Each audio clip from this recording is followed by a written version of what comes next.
Começa agora o programa Bem Viver, uma prosa sobre saúde, bem-estar, comida e agroecologia. Produção Rádio Brasil de Fato.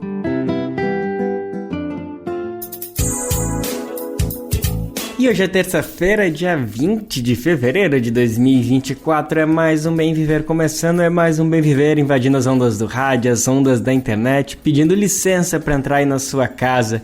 Eu sou o Lucas Weber e te acompanho nessa próxima uma hora, nessa boa prosa, que a gente fala sobre saúde, educação, meio ambiente e muitas outras coisas importantes no nosso dia a dia, inclusive sobre o mundo inteiro, sobre o cenário internacional. A gente destaca hoje um tema muito pertinente e que merece uma análise todos os dias, que é a ação militar de Israel na faixa de Gaza.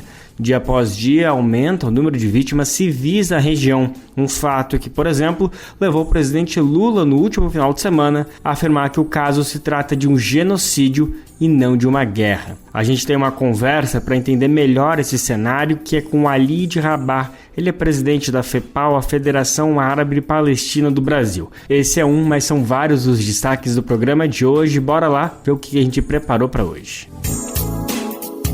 Preço de remédios nas alturas nos Estados Unidos. Vamos entender como isso acontece. De um extremo a outro, vamos entender como funciona a experiência de autogestão popular nas comunas na Venezuela. Emprego sem salário garantido cresce após reforma trabalhista no Brasil. Esses são alguns, mas tem muita coisa bacana que a gente preparou para o programa de hoje. Bora lá que ele só está começando. Então a gente começa o Bem Ver de hoje atualizando essa situação do conflito que atinge a faixa de Gaza. É um tema que está basicamente todos os dias no noticiário, principalmente desde outubro, quando a disputa atingiu um patamar mais elevado. Todo mundo se lembra que o grupo Hamas fez um ataque contra Israel naquele mês, no comecinho, no dia 7, para ser mais preciso, e desde então o que a gente tem são ofensivas rotineiras contra a faixa de Gaza, atingindo indiscriminadamente civis, incluindo crianças. Embora Israel diga que se esforça para evitar vítimas civis, emitindo, por exemplo, ordens de evacuação. Bom, o assunto ganhou destaque no final de semana, como eu estava comentando, por conta da fala do presidente Lula, que comparou o que está acontecendo lá com o Holocausto. Bom, para entender melhor, de fato, qual é a situação em Gaza, o que representa os ataques de Israel e, principalmente, qual é a situação da população civil, das crianças, eu conversei com Walid Rabah. Ele é presidente da Federação Palestina Árabe do Brasil, a FEPAL. É uma organização criada em 1979 para representar os mais de 60 mil imigrantes e refugiados que vivem atualmente no Brasil. Vamos conferir agora a conversa que eu tive com ele. Antes de começar a nossa conversa, primeiro eu gostaria de agradecer a disponibilidade do senhor. Como já comentou, está um dia bem corrido, mas obrigado por encontrar um tempinho para conversar com a gente. E eu queria logo já começar te ouvindo nesses quase 5 meses que a gente está vendo essa nova face do conflito, dessa investida de Israel contra o território de Gaza. Se, na sua opinião, a gente consegue minimamente conseguir ver um sinal de fim, pelo menos dessa fase mais violenta da ofensiva contra a faixa de Gaza. O mundo tem que se unir por esse fim e desafiar os Estados Unidos. Quem impede, quem inaugura o genocídio na Palestina e o sustenta a todo custo, impedindo que ele pare, o genocídio na Palestina neste momento, mas desde boa data antes, são os Estados Unidos. Então é preciso nesse momento desafiar os Estados Unidos. O Brasil lança esse desafio nesse momento. O Brasil lança o desafio corajosamente. O Brasil não obteve êxito pelo veto dos Estados Unidos em parar o genocídio nos seus primeiros dias, quando o Brasil presidia o Conselho de Segurança da ONU. Mas o Brasil vem nesses dias todos, nesses meses todos, nessas semanas todas, buscando parar esse genocídio. E ao compará-lo ao Holocausto euro-judeu, ou seja, que atingiu exclusivamente europeu de fé judaica, não atingiu judeus de nenhuma outra parte do mundo, e os atingiu na Europa, o presidente Lula colocou o dedo na ferida. Afinal de contas, todos os genocídios são possíveis? O presidente Lula colocou o dedo na ferida e perguntou, ainda que indiretamente, ainda que por interpretação, de quem o ouviu, jamais é para todos os genocídios? Ou há apenas um grupo humano distinguível e contra o qual o nunca mais vale? presidente Lula, quando compara o que está acontecendo na Palestina, primeiro que ele está baseado em números, eu vou te apresentar alguns. Segundo, que ele chama a consciência o Ocidente, porque o Ocidente viciou em acreditar que há um só crime na história humana. Então a escravidão, que aliás foi promovida pelo Ocidente, não é um crime digno de menção e digno de remorso histórico. O apartheid, promovido também pelo Ocidente, também não é um crime digno de remorso histórico. O genocídio no continente americano também não é. Os crimes coloniais e o próprio colonialismo também não é. As guerras do ópio também não são. As bombas atômicas lançadas sobre o Japão também não. A guerra do Vietnã também não. O genocídio na Argélia também não é. O genocídio no Congo também não é. Somente aquilo que aconteceu durante a Segunda Guerra Mundial. Porque foram brancos matando brancos. Porque o genocídio é contra brancos. Este conta. E o presidente Lula inteligentemente citou isso. É por isso que nós temos esta gritaria agora dos genocidas, não de outros. Ou você está ouvindo outras pessoas gritarem disso? São aqueles que defendem o racismo no Brasil que estão gritando. São aqueles que defendem o ódio e a intolerância. O presidente Lula, quando disse que se compara ao holocausto euro-judeu que está acontecendo na Palestina, é porque ele sabe que já morreram na Palestina quase 1,7% da sua população em Gaza em apenas 135 dias. Nesta escala, seriam 136 milhões no mundo, 12 milhões e 600 na Europa e 3 milhões e meio quase no Brasil. O presidente Lula sabe que morrem hoje na Palestina 0,013% da população de Gaza ao dia. Isso daria 1,1 milhão no mundo ao dia. 100 mil de mortos ao dia na Europa e 27 mil mortos ao dia no Brasil. O presidente Lula sabe que nesta escala de extermínio, quase 5% da população palestina seria exterminada em um ano. E, portanto, quase 30% da população de Gaza seria exterminada neste um ano. Isso daria 2,3 bilhões em 6 anos da guerra, Segunda Guerra, no mundo. 214 milhões de mortos, 3 vezes mais dos que teve na Segunda Guerra Mundial na Europa. E 58,5 milhões de mortos no Brasil. O presidente Lula sabe que foram assassinadas 16.450 crianças, considerando as 4 mil desaparecidas sob os escombros, 44% de mortos. Essa é a maior matança de crianças da história da humanidade numa guerra convencional. O presidente Lula sabe disso. O presidente Lula sabe que a Save the Children informou que morreu nos últimos 4 anos, em todas as guerras convencionais de 2019 e 2022, uma criança por 1 milhão de habitantes. Em Gaza, este número é 7.377 crianças por milhão, quer dizer 7.377 vezes mais que qualquer outra guerra no mundo matou de crianças. É isso que Israel faz. Esse é o maior holocausto infantil da história humana. O presidente Lula sabe que morrem perto de 130 crianças ao dia, quase 2 por hora. O presidente Lula sabe que 10 crianças são amputadas diariamente de um ou mais de seus membros, quase todas sem anestesia por falta de estrutura hospitalar e falta de medicamentos. O presidente Lula sabe mais coisas. Ele sabe que 70,1% dos mortos são mulheres, crianças e idosos. Portanto, civis. O presidente Lula sabe que 91% no mínimo de todos os assassinados em Gaza são civis.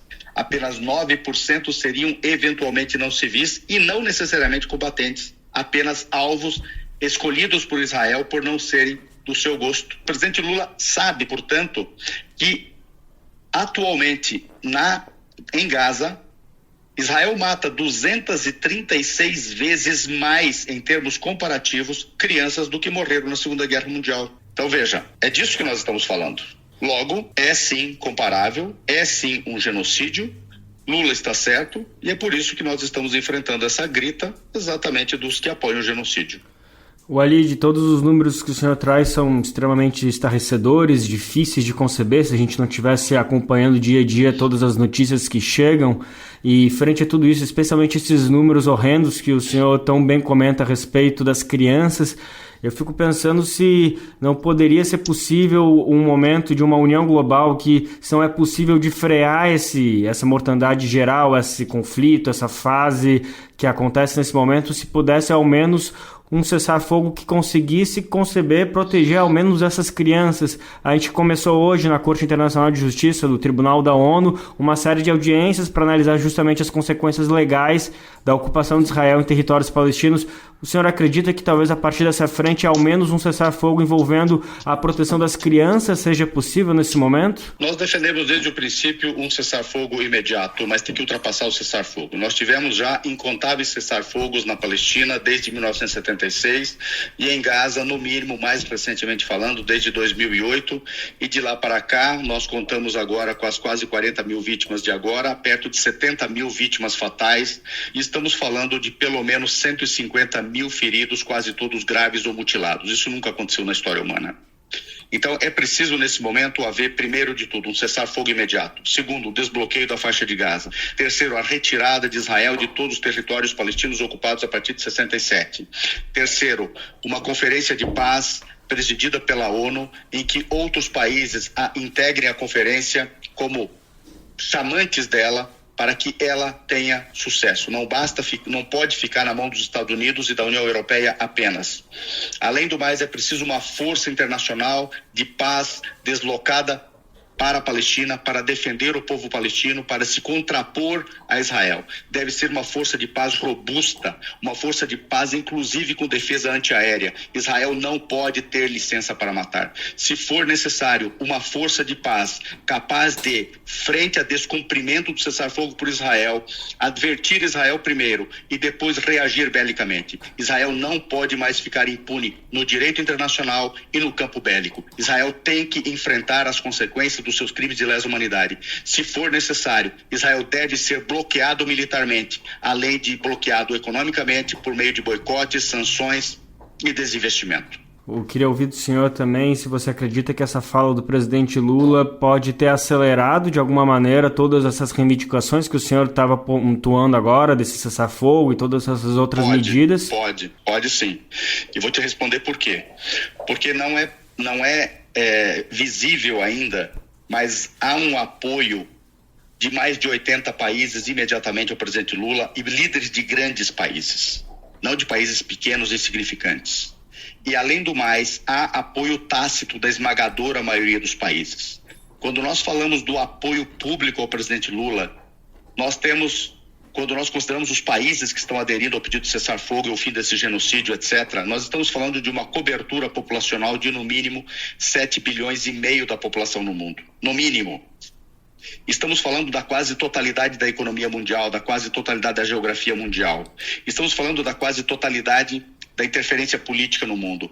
Nós estamos hoje diante de uma só coisa: o veto dos Estados Unidos e da agressividade dos Estados Unidos. E o presidente Lula ousa puxar isso. O presidente Lula está dizendo o que todo mundo quer dizer. Então é muito provável que o presidente Lula cumpra o seguinte papel histórico, e eu acho que é fundamental o que eu vou te dizer. Lula hoje não está silente frente a um genocídio televisionado. Se na época da Segunda Guerra Mundial, antes dela, em 1939, tivesse havido um líder da estatura moral, intelectual, política e ética do presidente Lula, e tivesse dito o que era preciso ser dito sobre o nazismo, talvez não tivesse acontecido os crimes de lesa humanidade que o nazismo promoveu durante 6 anos. Lula está hoje à altura do seu tempo histórico. Lula está à altura do genocídio em curso. Lula está hoje acima de todos aqueles que não impediram o nazismo, porque Lula está tentando impedir um genocídio. Esta é uma realidade posta. Lula está na história por isso. Perfeito. Walid, para fechar nossa conversa, já prevendo que teremos felizmente um final desse conflito, dessa fase mais agressiva, ao menos um futuro breve, hipoteticamente eu gostaria de ouvir do senhor que medidas necessárias são para iniciar a recuperação de todos os atingidos, de todas as vítimas, pensando principalmente nas crianças, de que maneira internacionalmente todos os países precisam se envolver para recuperar todos os traumas e todas essas outras feridas que vão seguir abertas sim ou sim, mesmo que o conflito acabasse hoje. Os senhores, por ordem da FEPAL, já têm um plano estratégico, pelo menos uma proposta de o que precisa ser urgentemente feito após o fim do conflito, pelo menos nesse momento mais agressivo? Imediatamente, hospitais de campanha gigantescos, para que não morra mais gente dentre os feridos, não morra mais gente de fome, não morra mais gente de sede, não morra mais gente de doenças. Imediatamente a entrada de medicamentos massivos, imediatamente a entrada de profissionais de saúde massivos, imediatamente a entrada de todas as ajudas humanitárias necessárias, especialmente comida e água. Isso de imediato. Depois, antepor-se a Israel e fazer com que toda a faixa de Gaza e toda a Cisjordânia, que também está sendo atacada, sejam reconstruídas. Israel e os Estados Unidos precisam pagar por essa reconstrução. Precisam pagar por todos esses crimes bárbaros, com recursos, e pagar no banco dos réus. Depois disso, é preciso um processo de paz que leve à restauração dos direitos nacionais, civis e humanitários do povo palestino. Não haverá paz no Oriente Médio, na Palestina, no Oriente Médio e no mundo, enquanto não houver um Estado palestino viável e enquanto todas as resoluções da ONU para a Palestina não forem respeitadas, inclusive o do regresso de todos os refugiados feitos por Israel por limpeza étnica para realizar-se um Estado nacional sobre terras palestinas que não lhes pertence. Perfeito. Walid, uma última questão, só que o senhor trouxe muito importantemente esse ponto sobre a formalização do Estado palestino.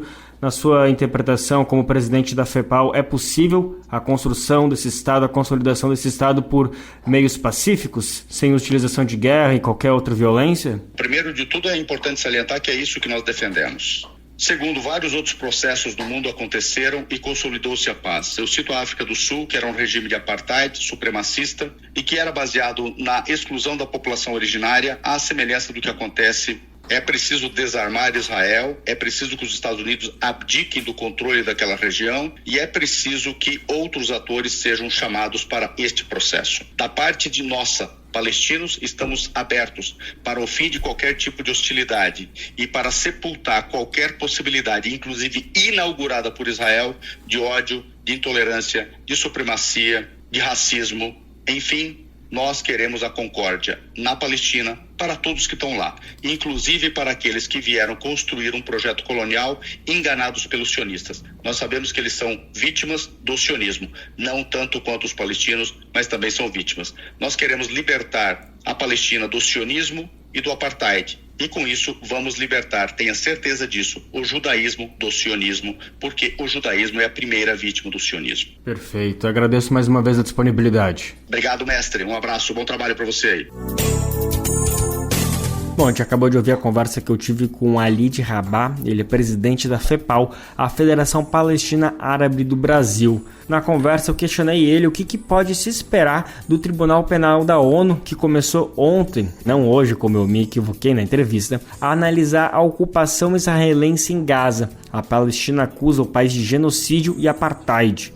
A Corte vai produzir uma análise não vinculante sobre a legalidade da operação israelense nos territórios palestinos. Vamos entender melhor que história é essa, até para ficar mais evidente o que o professor quis dizer na fala dele. Quem vai contar mais pra gente é Douglas Matos. A Corte Internacional de Justiça, que é um tribunal da ONU localizado em Haia, iniciou nesta segunda-feira a primeira de uma série de audiências para analisar as consequências legais da ocupação de Israel em territórios palestinos.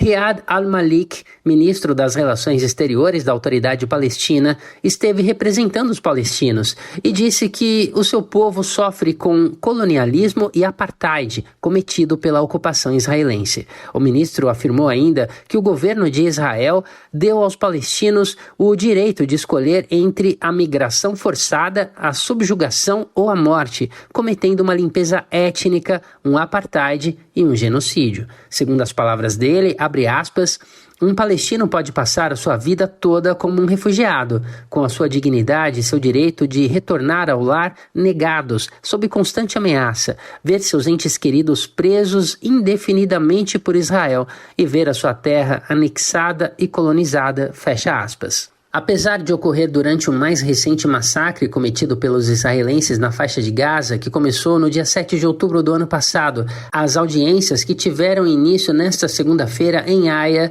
não estão necessariamente relacionadas com a ofensiva.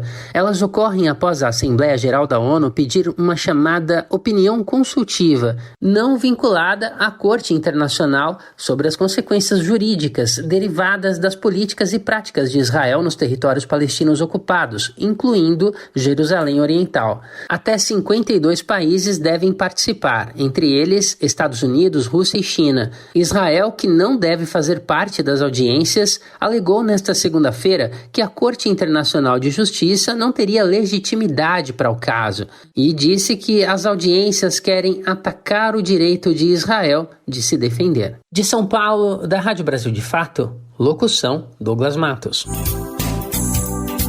Mais uma atualização sobre as relações entre Brasil e Israel após a declaração do presidente Lula no final de semana. O Itamaraty determinou o retorno do embaixador brasileiro em Tel Aviv, capital de Israel. Vamos saber mais detalhes de como isso aconteceu e quais devem ser as consequências?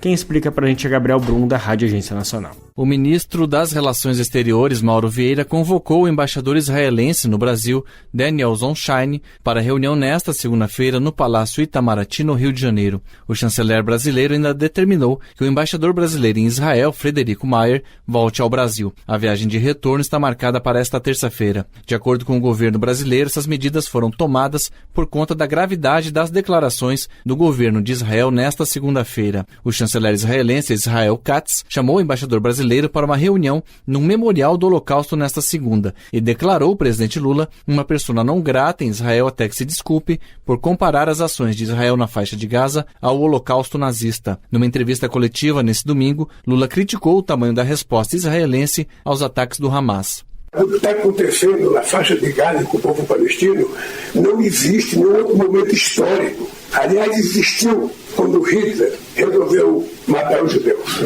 O vice-presidente Geraldo Alckmin disse nesta segunda-feira que o presidente Lula quer a paz na região. O presidente Lula, ele deixou claro duas coisas. A primeira, que o ato do Hamas foi um ato terrorista, primeiro item. E segundo, que ele defende a paz. O que quer é a paz, que haja aí um cessar-fogo no sentido da busca pela paz. Representantes da autoridade palestina pediram nesta segunda-feira em Haia, nos Países Baixos, que os juízes do principal tribunal das Nações Unidas declarem que a ocupação de Israel dos territórios palestinos é ilegal. Da Rádio Nacional em Brasília, Gabriel Brum. Bora agora com um recado que sempre interessa, que é sempre importante a gente reforçar aqui no Bem Viver, que assim possível retransmitir o nosso programa de graça aí na sua rádio regional, na sua rádio comunitária, colocar a gente para tocar na sua grade. São dezenas, centenas de emissoras que já fazem essa retransmissão de norte a sul e leste a oeste do país. Se você representa então uma emissora e quer entrar com a gente nessa rede, basta se cadastrar acessando radiobrasildefato.com.br e lá você clica em como ser uma rádio parceira. E não se esqueça também que nosso programa fica salvo no nosso site, lá em radiobrasildefato.com.br, e também está disponível nas plataformas de podcast como Spotify, Deezer, iTunes e Google Podcast. Brasil de Fato, uma visão popular do Brasil e do mundo. Leia e ouça as informações que mais interessam no seu dia. Política, economia, direitos humanos, cotidiano, saúde e cultura, tratados com pluralidade e diversidade. Jornalistas, articulistas e movimentos populares reunidos em um só veículo. Esse é o Brasil de Fato. Conteúdos em texto, áudio e vídeo que informam e contribuem na luta por uma sociedade mais justa e fraterna. Quer ficar por dentro? Então acesse brasildefato.com.br.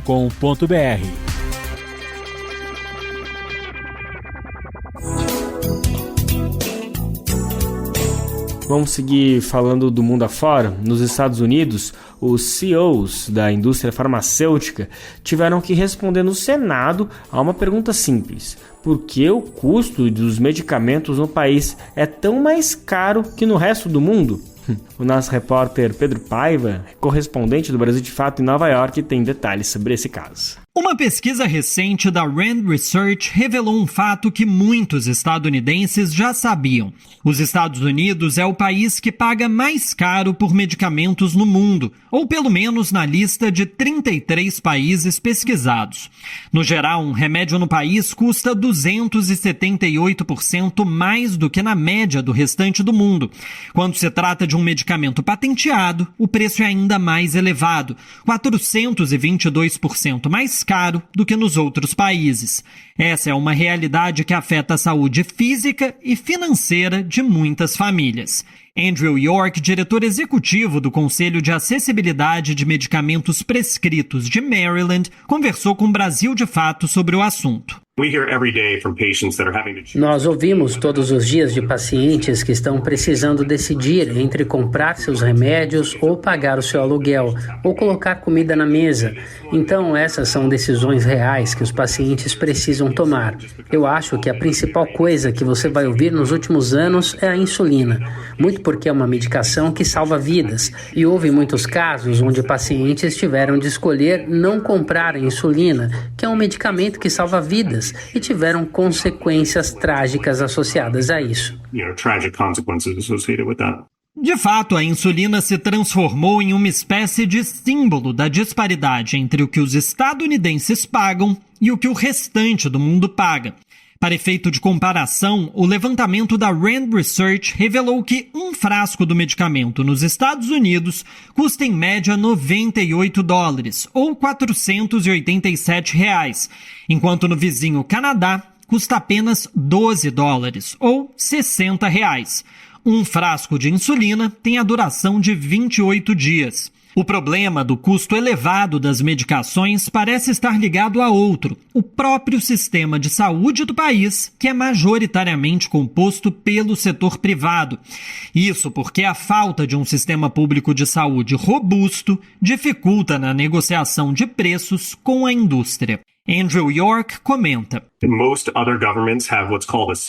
A maioria dos outros governos possuem o que a gente chama de sistema de pagador único, onde o governo negocia em nome da sua população inteira. Nos Estados Unidos, cada empresa negocia em nome dos pacientes que elas cobrem, então é um número muito menor.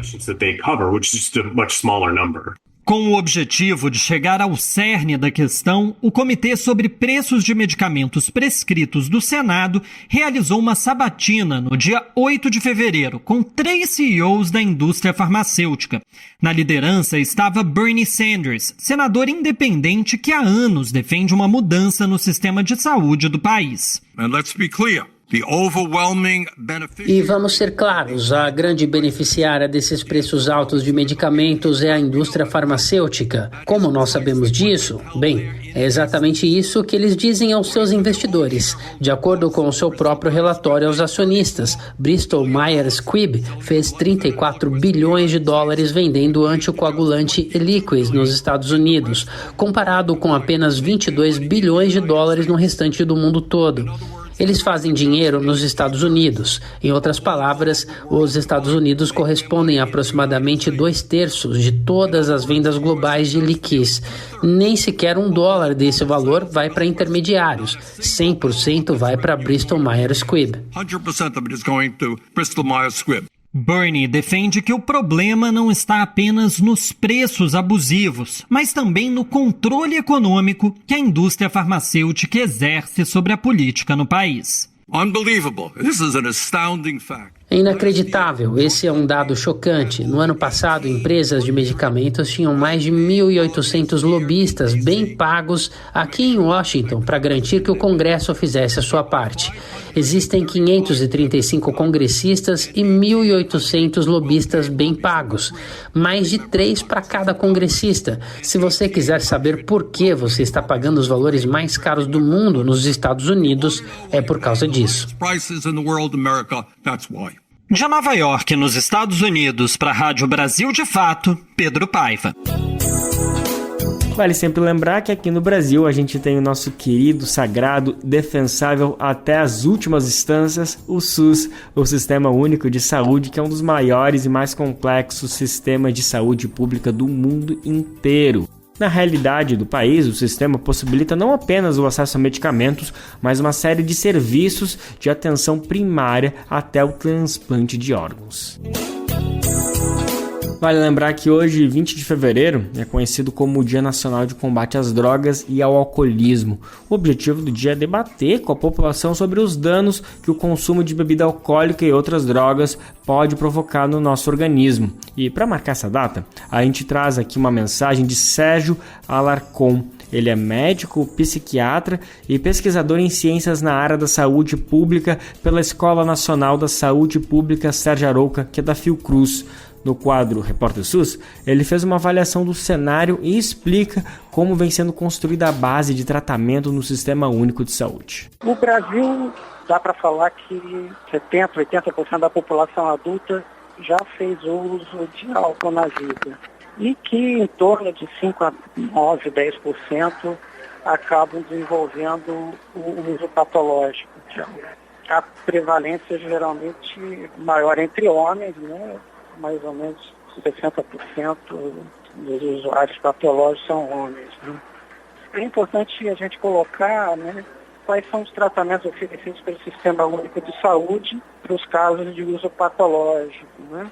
Eles são o Centro de Atenção Psicossocial para usuários de álcool e drogas, as unidades de acolhimento, os hospitais gerais, as próprias equipes de saúde da família, que são responsáveis também pelos consultórios na rua. Esses serviços, eles são baseados pela lógica ampliada da redução de danos. A lógica ampliada da redução de danos, ela é ao mesmo tempo uma prática de prevenção e também um dispositivo de promoção de qualidade de vida. Ela privilegia caso a caso.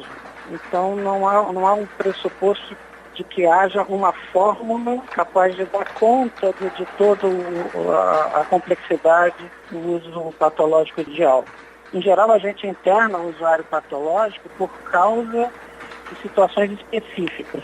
Por exemplo, a hepatite alcoólica, a pancreatite alcoólica, a intoxicação aguda, que pode ser um risco, né, para a vida, ou a síndrome de abstinência grave, como delirium tremens, que também supõe risco à vida. Não é na internação que você consegue dar conta da complexidade que é o uso patológico de álcool, até porque envolve também uma série de contextos relativos à vida da pessoa.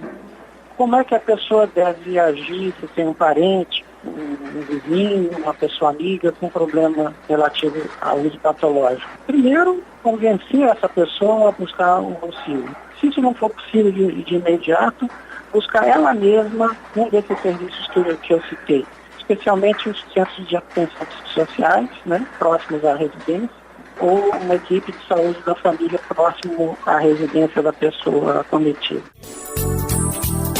Lembrando aqui que você pode conferir todas as edições do Repórter SUS no site do radiobrasildefato.com.br. Lá na página basta procurar o ícone do Repórter SUS, que tem todas as matérias disponíveis de graça. Qual foi a última vez que você ajudou a salvar uma vida? Nájila Lima, do Hemocentro do Ceará, tem um recado para você. As doações de sangue, elas devem acontecer todos os dias, não somente em datas comemorativas como Semana Santa, Natal. O paciente ele não escolhe o dia de adoecer, a gente não tem sangue em farmácia, nem em laboratório. A gente realmente precisa contar com a disponibilidade, a solidariedade das pessoas. Tome uma atitude e salve vidas. Doe sangue. Uma parceria Rádio Senado.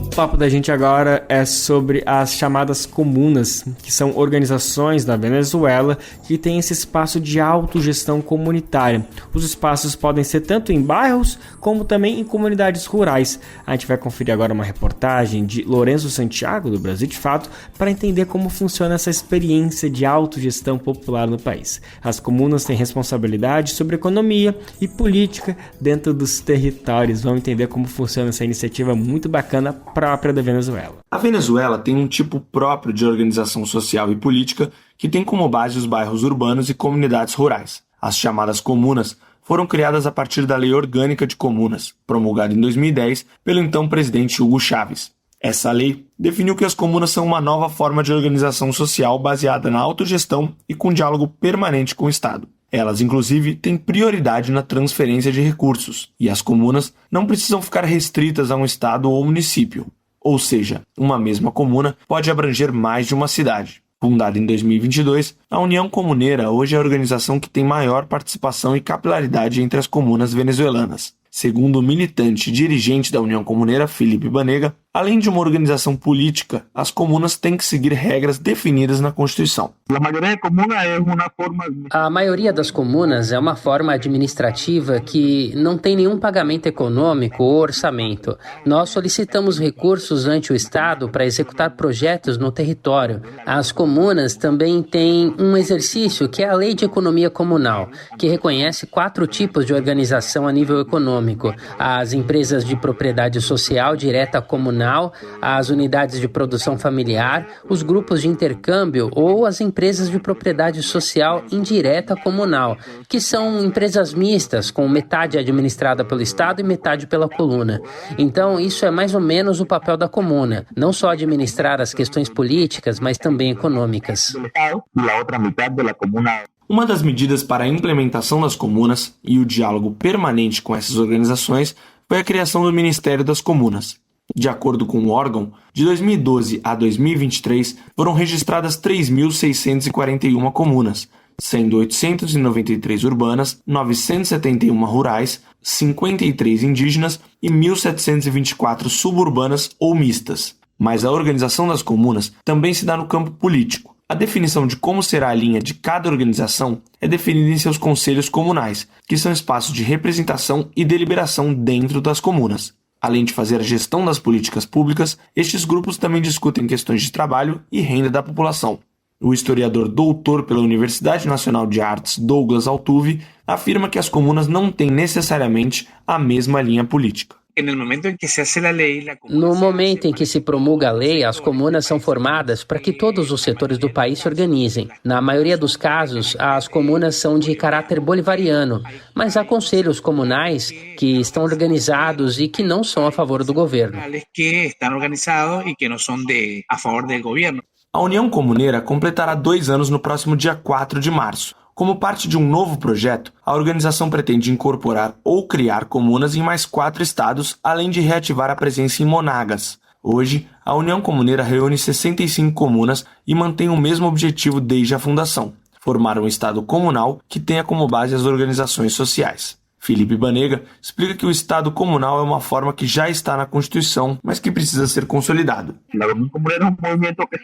A União Comuneira é um movimento que se constitui a partir de comunas que se formaram num primeiro chamado do comandante Chávez, entre 2009 e 2012, que já temos um caminho andado, uma economia forte no território e que gozamos de certa autonomia política. Com isso, fizemos a União Comuneira, porque para manter uma fortaleza no país não podíamos seguir sozinhos.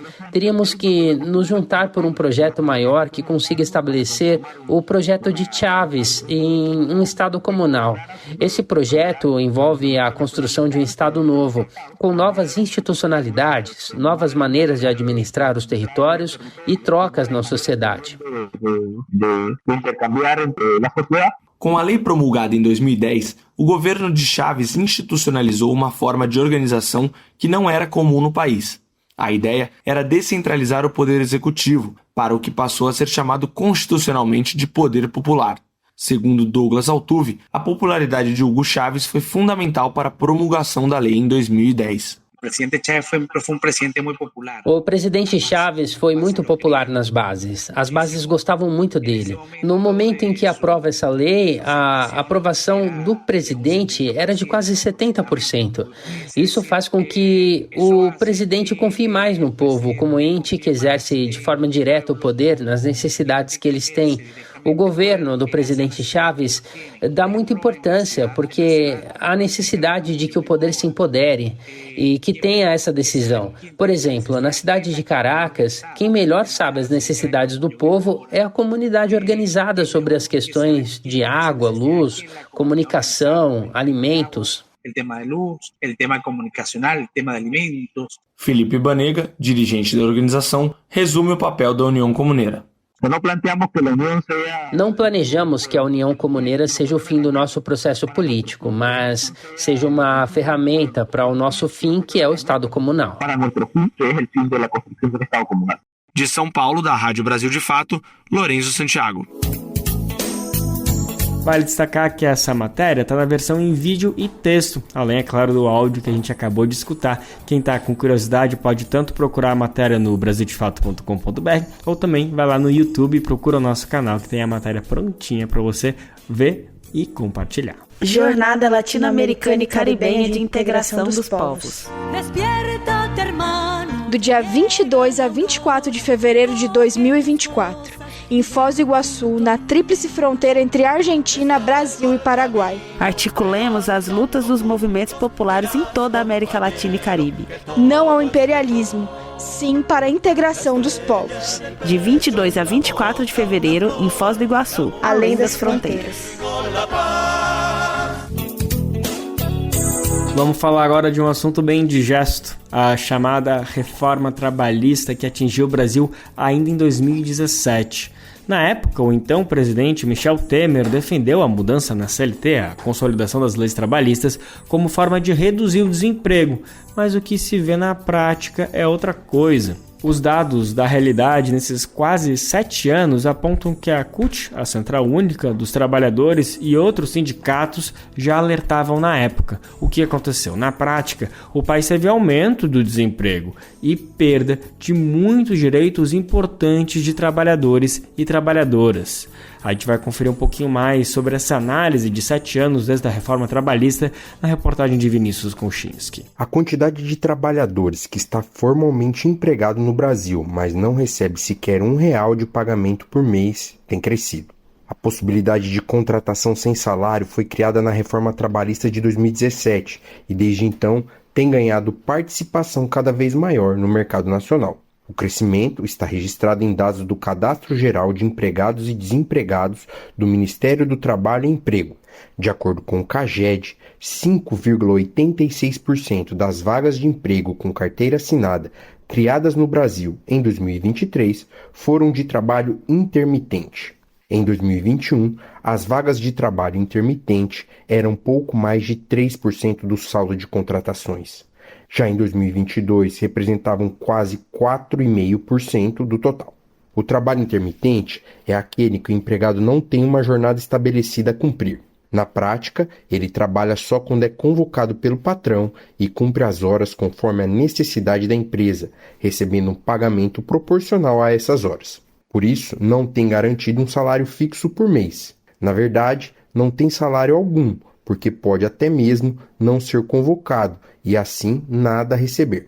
Maria Vitória Costadello Ferreira, advogada, mestre em Direitos Humanos e Democracia pela Universidade Federal do Paraná, explica melhor essa condição. O trabalho intermitente ele é uma nova modalidade de contrato de trabalho que foi criada com a reforma trabalhista em novembro de 2017. A reforma entrou em vigor em novembro de 2017 e essa é uma nova modalidade de contrato que foi inserida na reforma.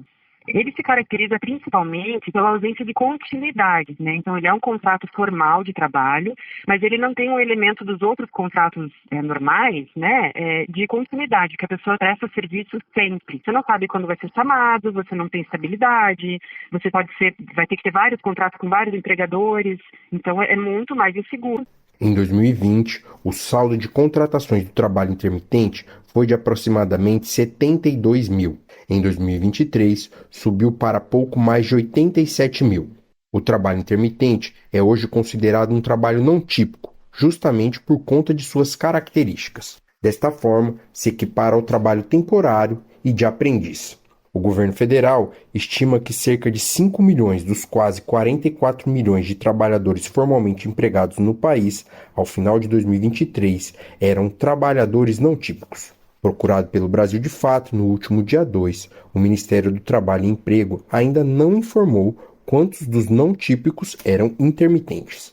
Paula Montagnier, subsecretária de Estatísticas e Estudos do Trabalho do Ministério do Trabalho, afirmou em entrevista coletiva no final de janeiro que eles vêm crescendo Ela ressaltou, inclusive, que hoje cerca de 66% dos trabalhadores intermitentes não trabalham e nada recebem. A gente tem verificado recorrentemente que 2/3 dos trabalhadores intermitentes têm contrato, mas não tem hora trabalhada nem salário.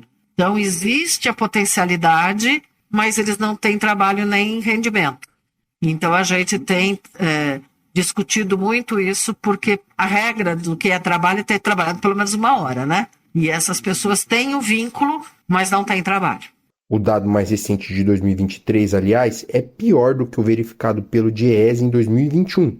Com base em números oficiais, o DIEESE verificou que naquele ano, 20% dos trabalhadores intermitentes ficaram sem trabalhar. Em dezembro foi ainda pior, 46% não trabalharam. Segundo o DIEESE, em 2021, os trabalhadores intermitentes ganharam em média R$ 888 por mês. No mesmo ano, o salário mínimo era de R$ 1.100, ou seja, os trabalhadores intermitentes não trabalharam o suficiente sequer para garantir um salário mínimo. O economista Gustavo Monteiro trabalha no DIEESE e ajudou a levantar os dados sobre o trabalho intermitente. Para ele, o cenário é preocupante. Primeiro, porque essa modalidade de trabalho não gera a renda necessária para a subsistência do trabalhador. Segundo, porque ele tem ganhado espaço até em setores que historicamente geravam empregos estáveis e com ganhos razoáveis aos trabalhadores. Quando o trabalho intermitente foi criado, a expectativa, por exemplo, fosse muito usado nos serviços de alimentação, né? Garçom, caixa de restaurante, mas os dados não indicam que isso esteja acontecendo. E eles são pouco utilizados, por exemplo, na agricultura. Na agricultura tem muito pouco. Na indústria tem, na construção civil tem, e eles são bastante sazonais, né, nesses dois setores. Então, por exemplo, na indústria, no final do ano, tem uma aumento da contratação, mas o grosso mesmo está nos serviços e no comércio. Monteiro é favorável a mudanças na legislação que revertam a reforma trabalhista de 2017, incluindo a reversão do trabalho intermitente. Na campanha eleitoral de 2022, o presidente Lula prometeu adequar a legislação trabalhista. A ideia, segundo o petista, seria proteger de forma ampla todas as formas de ocupação, de emprego e de relação de trabalho, com atenção especial aos autônomos. Entre os beneficiados estariam também os trabalhadores domésticos de aplicativos e plataformas. Mas, no final de janeiro, o ministro do Trabalho, Luiz Marinho, sinalizou que uma eventual discussão do que ele chama de famigerada reforma trabalhista não deve ser feita em 2024. Ele afirmou que a contrarreforma dependerá de aprovação de deputados e senadores no Congresso Nacional. Lembrou ainda que o ano é de eleições municipais e que seu ministério, segundo ele, não pretende estressar os congressistas. De Curitiba, da Rádio Brasil de Fato, Vinícius Konchinski. Será que ainda hoje alguém acredita em um pé de igualdade para acordos entre aspas, né, entre patrões e empregados na maioria dos espaços de trabalho no país? Isso na lógica de Michel Temer, né? Sem a mediação dos sindicatos, apenas na conversa direta no tete-a-tete. Enfim, são vários pontos em questão com a chamada reforma trabalhista que o próprio presidente Lula já sinalizou antes a ideia de revogar a lei, ou pelo menos mudar abruptamente. A gente tem que acompanhar isso e com certeza vai discutir mais vezes aqui no Bem Viver. Atos pela libertação de Julian Assange, o fundador do Wikileaks, estão marcados para hoje, terça-feira, pelo mundo inteiro. Intitulado como o Dia D, os atos estão marcados para ocorrer no mesmo momento em que o Tribunal Superior de Justiça de Londres vai examinar um novo recurso do australiano contra sua extradição para os Estados Unidos. Entidades de jornalistas e movimentos populares estão mobilizando atos também aqui pelo Brasil, em pelo menos 3 capitais que possuem representações diplomáticas do Reino Unido. Então, é Porto Alegre, Rio de Janeiro e São Paulo. No tribunal, 2 juízes britânicos vão examinar a decisão do Tribunal Superior de Justiça de Londres, tomada ainda no dia 6 de junho, de negar a Assange a permissão para recorrer à sua extradição para os Estados Unidos. Se Assange falhar nessa última tentativa perante a justiça britânica, ele terá esgotado todas as vias de recursos no Reino Unido. No entanto, há quem afirme que um último recurso ao Tribunal Europeu de Direitos Humanos ainda seria possível. É o que aponta o grupo de apoio Free Assange em um comunicado divulgado ainda em dezembro.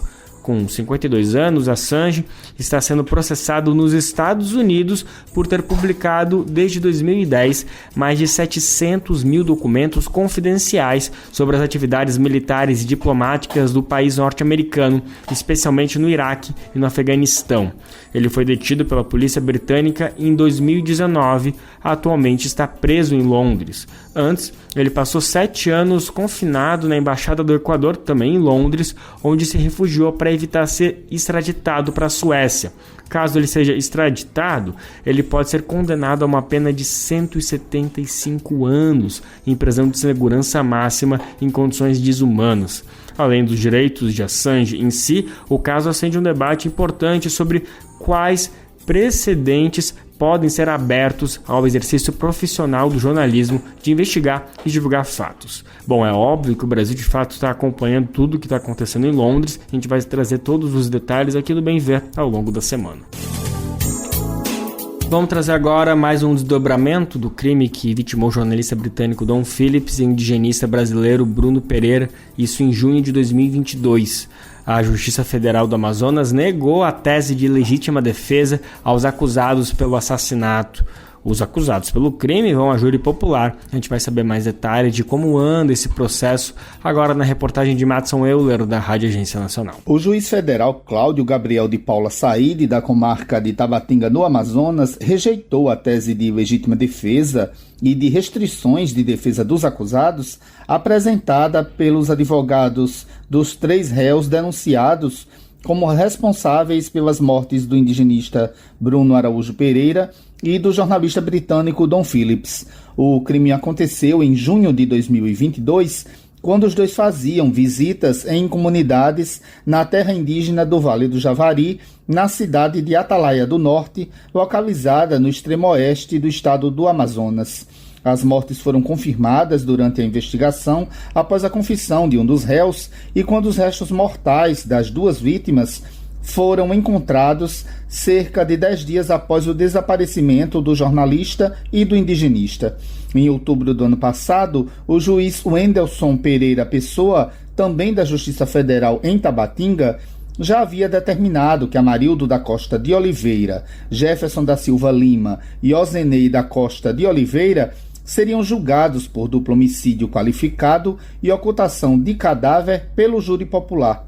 A decisão veio após o parecer do Ministério Público Federal, que fez o pedido à Justiça. Além dos 3 acusados, as investigações da Polícia Federal apontam Rubem Dário da Silva Vilar, conhecido como Colômbia, como o mandante dos homicídios. Ele está preso em Manaus, acusado de outros crimes, entre eles falsificação de documentos de identidade, também por chefiar uma organização criminosa, por pesca ilegal e por contrabando. Amarildo está na Penitenciária Federal de Catanduvas, no Paraná, enquanto Jefferson e Ozenei aguardam o julgamento na Penitenciária Federal de Campo Grande, no Mato Grosso do Sul. A defesa ainda pode entrar com um novo recurso. A Justiça ainda não marcou a data do júri popular. Da Rádio Nacional em São Luís, Madison Euler. Se alimentar como um ato político e comida sem veneno? O Armazém do Campo reúne as duas coisas com a agricultura familiar orgânica e agroecológica dos assentamentos da reforma agrária. São várias lojas espalhadas pelo Brasil com produtos do Movimento Sem Terra, MST, além de atividades culturais, cafeteria e almoços coletivos. Encontre o Armazém do Campo mais próximo de você pelas redes sociais e venha. Traga sua família e amigos para conhecer um novo jeito de comer bem.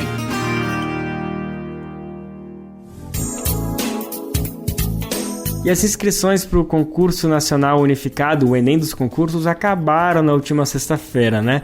Com a etapa do cronograma, a organização do chamado Enem dos concursos aponta que há mais de 2 milhões de inscrições confirmadas, é um recorde histórico. O exame vai selecionar apenas 6 mil servidores para 21 órgãos federais. Vai ter muita gente que vai ficar chupando o dedo esperando uma próxima oportunidade, mas o importante é que teve essa boa adesão, né? Vamos saber mais detalhes agora na reportagem da Rádio Agência Nacional.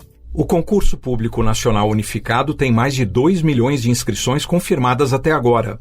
Esse número representa a soma de 1.500.000 inscritos com pagamento confirmado até o fim de semana e mais de 600.000 isentos de pagar a inscrição. E esse número ainda pode aumentar. Isso porque o número final de inscritos só vai ser fechado mesmo ao longo da semana, depois da compensação bancária de todos os pagamentos das guias de recolhimento da União, as GRU. O prazo para pagar o documento terminou na última sexta-feira, dia 16. O Enem dos concursos vai selecionar 6.640 servidores para 21 órgãos federais. A ideia é promover igualdade de oportunidades de acesso aos cargos públicos efetivos e padronizar procedimentos na aplicação das provas, além de aprimorar os métodos de seleção de servidores públicos. As provas serão no dia 5 de maio, em 220 cidades, nos 26 estados e no Distrito Federal. A divulgação dos resultados das provas objetivas e preliminares das provas discursivas e redações será no dia 3 de junho. O resultado definitivo sairá no dia 30 de julho. Da Rádio Nacional em Brasília, Oussama El Gauri. Lembrando que quem se inscreveu pode conferir o andamento do processo na conta gov.br. Bora lembrar agora uma etapa do cronograma deste ano do ProUni, o programa Universidade para Todos. É que quem passou na primeira chamada precisa entregar até hoje, até essa terça-feira, os documentos da universidade em questão. Esse procedimento serve para comprovar as informações repassadas ainda na inscrição do processo. Então precisam ser apresentados documentos de identificação do aluno e dos familiares, além dos comprovantes de renda e residência. Lembrando que a entrega pode ser feita presencialmente ou também pela internet. A lista de aprovados está disponível no site Portal Único do Acesso ao Ensino Superior. Já as instituições de ensino têm que registrar a aprovação ou reprovação dos candidatos no sistema do ProUni, isso até a próxima sexta-feira, dia 23, agora no final da semana, né? O processo seletivo do ProUni 2024 tem 2 chamadas. Essa de agora foi divulgada no dia 6 de fevereiro. A segunda vai ser divulgada no dia 27 de fevereiro, ou seja, na terça-feira que vem. E para ninguém esquecer, a gente tem um encontro marcado sempre de segunda a sexta-feira a partir das 11 horas da manhã pelo rádio e também pelas principais plataformas de podcast. Você confere tudo também no nosso site brasildefato.com.br, lá na aba rádio. Para quem estiver na Grande São Paulo, saiba que o Bem Viver é transmitido pela nossa grande parceira RBA, a Rádio Brasil Atual, a frequência 98,9 FM, mas a gente está pelo mundo inteiro por meio da internet. É só acessar radiobrasildefato.com.br que você escuta a gente aonde você estiver. E se não puder ser às 11 da manhã, fica tranquilo que o nosso programa fica salvo no nosso site e também está disponível nas plataformas de podcast como Spotify, Deezer, iTunes e Google Podcast. E para encerrar o programa de hoje, celebrando, a gente vai falar do aniversário de uma grande artista pernambucana que nasceu em pleno carnaval. Imagina a folia que foi isso em 1990, quando veio ao mundo a cantora, compositora e dançarina Flaira Ferro. Ela completa a idade nova nessa terça-feira e a gente aproveita para ouvir um pouco mais de suas músicas. O que a gente vai escutar agora, o título é Revólver. O meu revólver é um estado de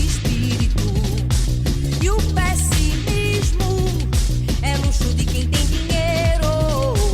A covardia impera sob a ignorância, mas a esperança é substância pra mudar as coisas de lugar. Uma cidade triste é fácil de ser corrompida. Uma cidade triste é fácil ser manipulada. No contra-ataque da guerra, arte pra não viver dando murro em ponta de faca. No contra-ataque da guerra, arte, ninguém nessa terra vai comer farinata. Eu quero ver você dizer que não vai ter mais frevo. Eu quero ver você dizer que não tem frevo, mas eu quero ver você dizer que não vai ter mais frevo. Eu quero ver você dizer que não tem frevo, mas eu quero ver você dizer que não vai ter mais frevo. Eu quero ver você dizer que não tem frevo, mas eu quero ver você dizer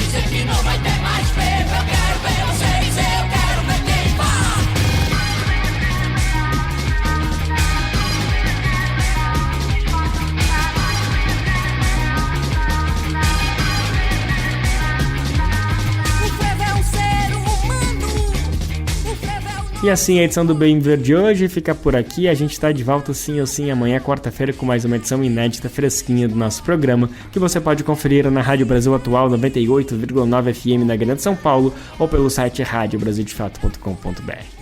O programa vai ao ar em diversas rádios pelo país e a lista completa de emissoras que retransmitem o programa você confere no nosso site, na matéria de divulgação diária do programa. Aqui a gente aproveita para agradecer todo mundo que está com a gente nessa missão de botar a voz do Bem Viver para repercutir pelo Brasil, pelo mundo inteiro. O Bem Viver também fica disponível como podcast no Spotify, Deezer, iTunes e Google Podcast. A apresentação deste programa foi minha, Lucas Weber. O roteiro é de Daniel Lamir. Edição e produção de Mariana Lemos, Daniel Lamir e Douglas Matos. Trabalhos técnicos de Lua Gattinoni, Edson Oliveira e André Paroche. Coordenação de Rádio TV Muniz e Ravena. Diretora de programa de áudio Camila Salmásio. Direção executiva Nina Fidelis. Apoio toda a equipe de jornalismo do Brasil de Fato. Você ouviu o programa Bem Viver, uma prosa sobre saúde, bem-estar, comida e agroecologia. Produção Rádio Brasil de Fato.